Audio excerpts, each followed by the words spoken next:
सवाल निजी आपसे हो सकता है सर, और आप चाहें तो उसका उत्तर ना दें। क्या बातें होती थी परिवार से? परिवार आपको बताता कि था कि भाई बाहर क्या चल रहा है या पार्टी में क्या चल रहा है, केस के बारे में बातें होती थी, या चूंकि परिवार से दूर रहना अपने आप में कष्टकारी होता है, जबकि पास आपकी बाध्यता हो कि आप चाहकर भी मिल नहीं सकते हो, उनके पास जा नहीं सकते? नहीं, बाध्यता थी। हम अपने इमोशंस भी शेयर करते थे। इसमें बड़ा इंटरेस्टिंग ये भी है कि ये सारी कॉल रिकॉर्ड होती है, और बीइंग पॉलिटिकल कॉन्स्पिरेसी का जो विक्टिम था उसके नाते वो, और आप भी जानते हैं कि ऊपर से नीचे तक सारे लोग रिकॉर्डिंग सुनते थे, ये अपनी वाइफ से क्या बात करता है। तो उस सब के बीच भी हम, अगर उसको परेशानी होती थी वो शेयर करती थी। लीगल कहीं एडवोकेट से बात करनी है, किसी मुद्दे पे करनी है, तो हम खुल के करते थे, क्योंकि हमें कुछ छिपाना नहीं था। इसलिए हमारी कोई ऐसी बात नहीं थी कि हम रिकॉर्डिंग हो रही है इसलिए ना करें। और मतलब पारिवारिक, इमोशनल, स्पिरिचुअल बात बहुत होती थी, क्योंकि वो भी स्पिरिचुअल है, मैं भी मेडिटेशन वगैरह करता हूँ, तो हम अपने एक्सपीरियंस शेयर करते थे कि मुझे अब आत्मबल बढ़ाने के लिए, अपना आत्मबल बढ़ाने के लिए भी। और ये एक हेल्दी ट्रेंड था ख़ास तौर से मेरे और मेरी पत्नी के बीच में, कि ये सब एपिसोड से पहले भी हम लोग अपनी स्पिरिचुअल जर्नी पे बहुत शेयर करते थे कि मेडिटेशन में मुझे ऐसा अनुभव हो रहा है, या फलाने गीता में या उपनिषद में ये बात कही गई है, तो इसका हमारे जीवन पे, हमारे अंदर क्या मसला है। तो उसको हम काफ़ी डिस्कस करते थे, पर वो राजनीतिक जीवन की उठापटक के बीच चलता था। इस बीच में हमारे को अपने ऊपर काम करने का मौका मिला। वो भी अकेली थी, मैं भी अकेला था यहाँ पे, तो बेटा तो बाहर था। तो इस बीच में काफ़ी चर्चाएं हमारी स्पिरिचुअल हुई, जो बहुत लिमिटेड हो पाती थी यहाँ रहते हुए, कि हम क्या सोच रहे हैं, ध्यान में क्या अनुभव कर रहे हैं, ईश्वर को अनुभव करने के लिए क्या हमारे अंदर चल रहा है। आपको ब्लेसिंग इन डिस्गाइज लग रहे हैं 17 महीने?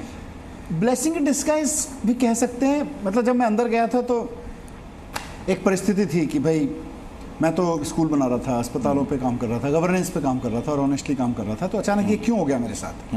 तो जो किसी के साथ भी होगा, मैं भी इंसान हूँ, झटका लगता है कि यार ये तो होना नहीं चाहिए था जी। लेकिन फिर मुझे लगा कि ये अब एक रियलिटी है। मैं जेल में हूँ, और मेरा जेल में होना चाहिए था, नहीं होना चाहिए था, मैं क्या चाहता हूँ वो सब अलग है, लेकिन एक रियलिटी है। अब इसमें एक लीगल प्रोसेस लगेगा, समय लगेगा, ठीक है। तो उसको स्वीकार करना, और उसके स्वीकार करने के बाद आपको जो समय मिला है उसका सदुपयोग करना।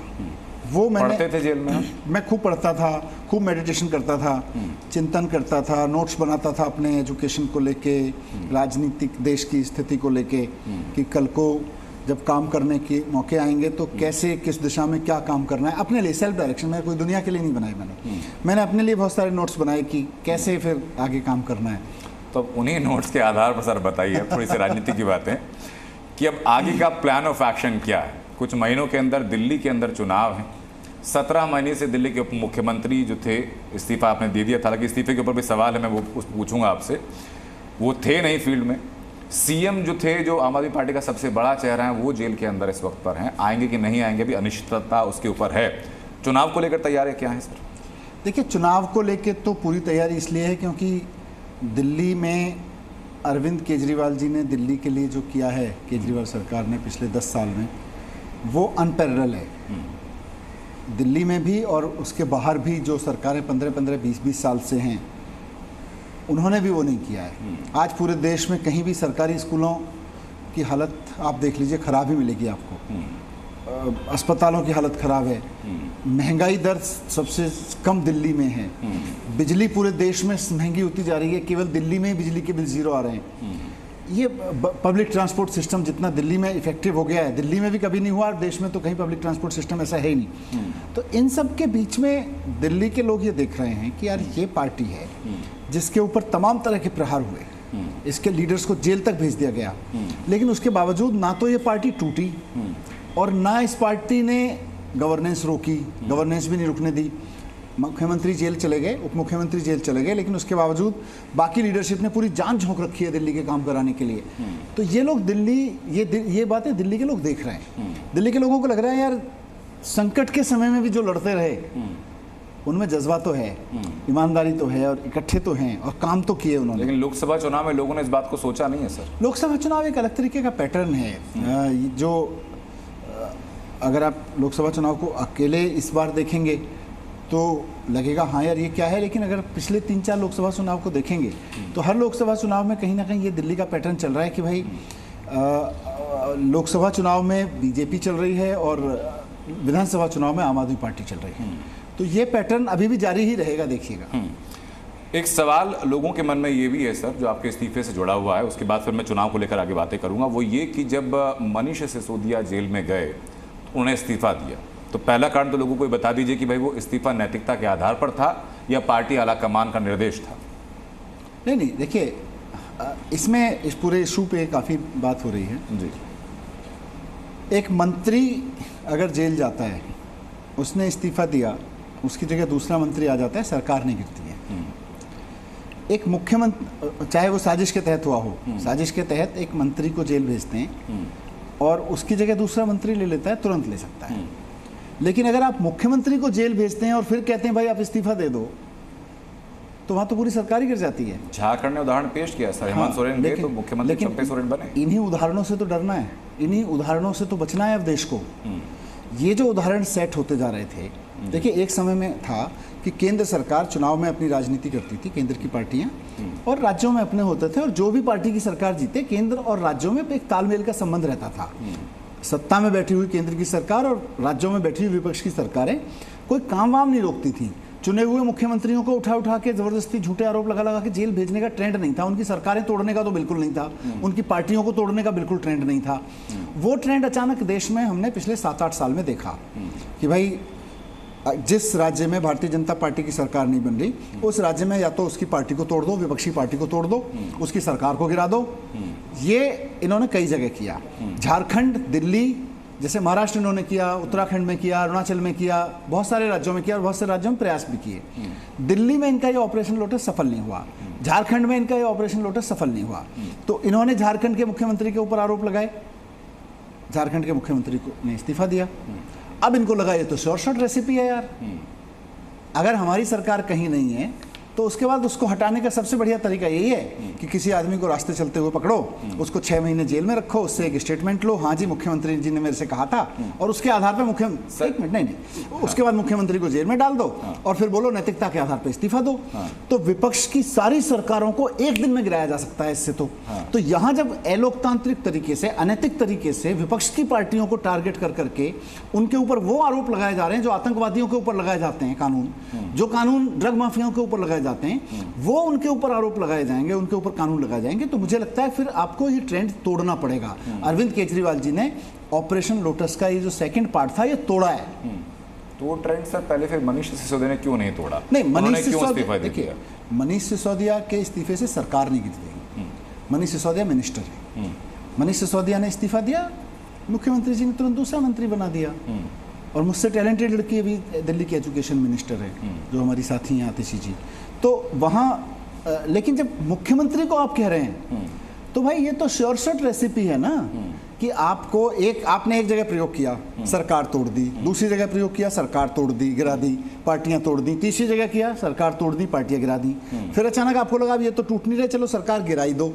आपने सोरेन साहब की सरकार गिरा दी, दूसरी सरकार ने शपथ ली, अब आप तीसरी पे चलाए, अरविंद जी भी इस्तीफा दे देते तो आप चौथी पे चले जाते, 5वीं पे चले जाते, देश भर में विपक्ष की पार्टियां सबकी सरकारें गिरा देते हैं। ठीक है मनीष सर, मैं पब्लिक डोमेन की आपको बातें बता रहा हूँ, जब हम लोग फील्ड में निकलते हैं लोगों के बीच में क्या बातें होती हैं, और दिल्ली में खासतौर से नोएडा के नज़दीक भी है, जो लोग सवाल पूछते थे इस्तीफे को लेकर के, मैं बस अंतिम बार आपसे ये पूछ रहा हूँ कि लोग ये पूछते थे कि पैमाना मनीष सिसोदिया के लिए और अरविंद केजरीवाल के अलग अलग क्यों है? अगर मामला नैतिकता का है तो नैतिकता दोनों के लिए एक होनी चाहिए।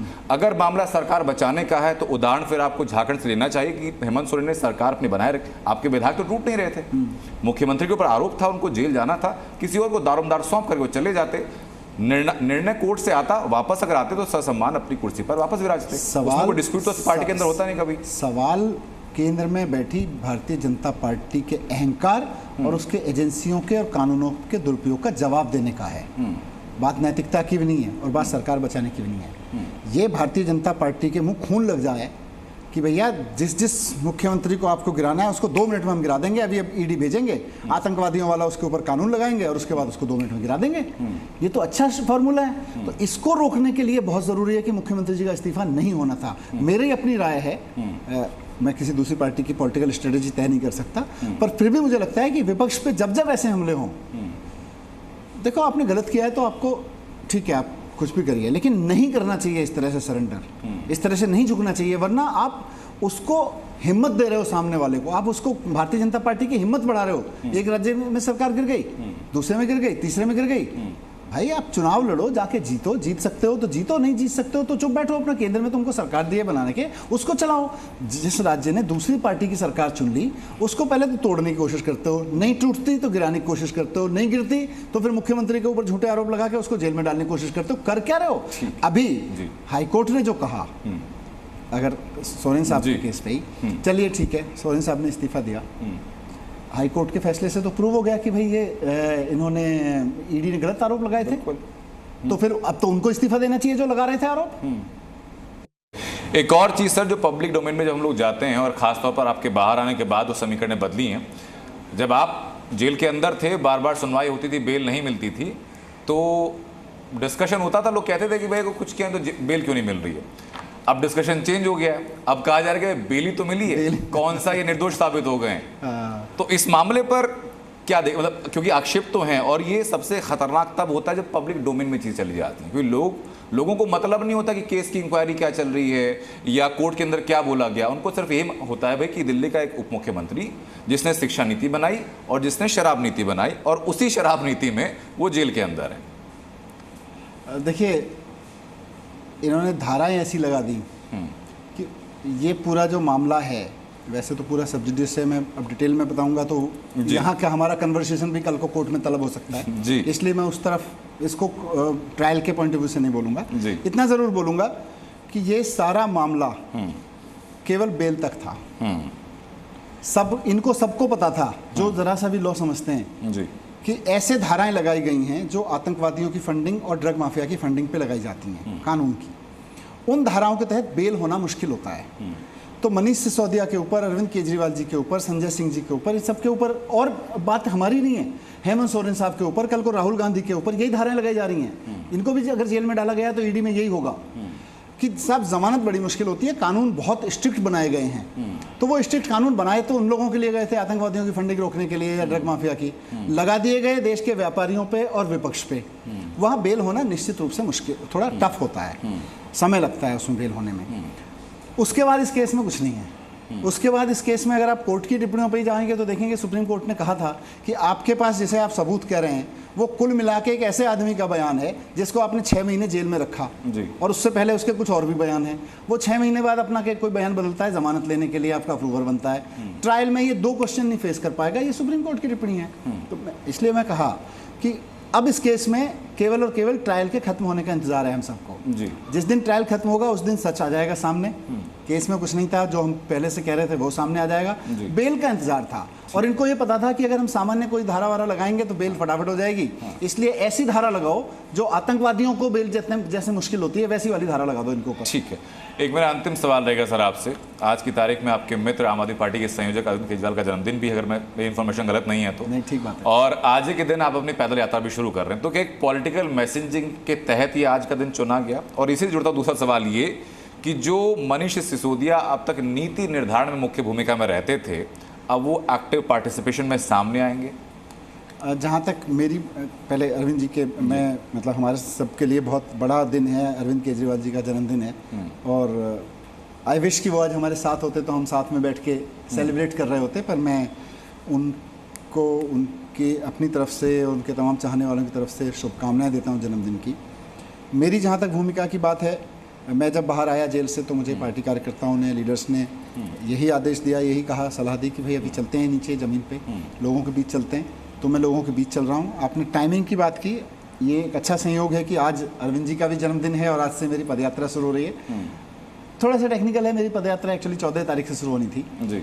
उस वक्त दिल्ली पुलिस का ये आग्रह था कि भाई 14 तारीख की शाम को, क्योंकि 15 की पूर्व स्वतंत्रता वो है, पूर्व संध्या है, थोड़ा सिक्योरिटी अलर्ट्स बहुत हैं, तो आप इसको 1-2 दिन पोस्टपोन कर लीजिए। हमने कर लिया, हमें कोई ऐसा इशू नहीं था। तो मेरी भूमिका तो अब आगे आने वाले समय में एक ये शुरू हो गई है कि मैं अब जनता के बीच जा रहा हूँ, जी। लोगों के बीच जाके मिलूंगा, उनसे सुख दुख पूछूंगा, अपनी बात रखूंगा, कार्यकर्ताओं के बीच रहूंगा। तो मेरी भूमिका फिलहाल तो ये है, आगे आने वाले समय में जो होगी वो देखेंगे। एक अंतिम सवाल मेरा, डिप्टी सीएम के पद को वापस आप कब ग्रहण कर रहे हैं, या फिर प्लान ये है कि हरियाणा के सीएम के तौर पर चेहरा प्रोजेक्ट किया जाए? ये सब चीज़ें ना, देखिए मैंने कहा ना कि कयासबाजी और कयास, मैं तो सीधा सर मतलब direct from the horses mouth आप ही से जानना चाह रहा हूँ मैं। वो तो दूर दूर तक आपका ऐसी- खुद के लिए या आपके नहीं, लिए पार्टी का प्लान क्या है? दूर दूर तक ऐसा हरियाणा का सीएम और ये सब तो बहुत ही कल्पनाओं से परे की चीज़ें हैं।